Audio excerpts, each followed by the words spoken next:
السلام علیکم۔ وہ قوم نہیں مان رہی، مانے گی بھی نہیں۔ کیوں کہہ رہی ہوں میں یہ؟ کیا کچھ نہیں کر لیا 1.5 سال میں؟ کیا نہیں ٹرائی کر لیا؟ قتل کی سازش، منہ پہ گولیاں، اغوا، جبری بیانات، 200 سے تقریباً 200 کیسز ہونے والے ہیں۔ کیا کام کیا؟ آپ لیگلی نہیں، آپ لیگلی ہاتھ نہیں لگا پائے اس بندے کو، اور کہیں اور جو الیگل کیسز ہیں ان کا تو آپ کو بھی پتہ ہے نا۔ مطلب بندے کو اندر اپنے دل کا چور تو وہ بندہ جانتا ہی ہے، ضمیر سے تو آنکھ نہیں چرا سکتا۔ مانا کہ اللہ تعالیٰ آنکھوں پہ پردے ڈال دیتا ہے، عقلوں پہ پردے ڈال دیتا ہے، دنیا میں کیا امیج بن کے آ رہا ہے اس کو آپ اگنور کر دیں، کچھ بھی کر دیں، لیکن پاکستان تو آپ کے لیے دودھ دینے والی گائے ہے نا۔ مطلب آپ کے اس وقت جو آپ نے کپڑے پہنے ہوئے ہیں، آپ کے کپڑے، آپ کے بچوں کے کپڑے، آپ کے دوترے پوترے بھی ہوتے ہیں، تو ان کو بھی جو نکشک جاتا ہے یا جو پیسے وہ کپڑے وپڑے بھی جاتے ہیں وہ بھی تو ہمارے ٹیکس کے پیسوں کے ہیں نا۔ آپ کو کم از کم اتنا تو ہمیں دینا چاہیے، اتنا تو ہم پہ اتنا تو ہمارا احسان مانے نا۔ تو آپ نے یہ سب کچھ کر کے دیکھ لیا، نتیجہ کیا ہوا؟ جھنڈا لہرایا نا، آپ کو جھنڈے سے ہی پرابلم ہو گئی، آپ نے جھنڈا بھی نوچا کے پھینک دیا۔ لیکن یہ علامتیں ہیں، یہ علامتی جو چیزیں ہوتی ہیں نا، ان سے دلوں کے رشتے اور روحوں کے رشتے نہیں توڑے جاتے۔ اوورسیز پاکستانیوں کا پاکستان سے روح کا رشتہ ہے۔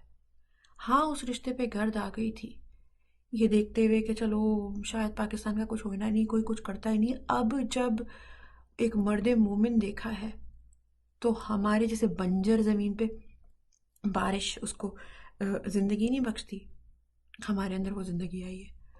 ارے وہ کل والی سپیس یاد ہے، وہ جس میں آپ کی لیڈرشپ بیٹھی ہوئی تھی اور 100 سے اب زیادہ بندہ نہیں تھا، اور ایک طرف پی ٹی آئی کی سپیس چل رہی تھی جس میں 400 سے زیادہ بندہ تھا، اور یہ ایک عام سپیس تھی، یہ ایک عام سپیس تھی جس میں کوئی جانی مانی شخصیت نہیں تھی، عام لوگ تھے اپنے دلوں کے حالات بتا رہے تھے۔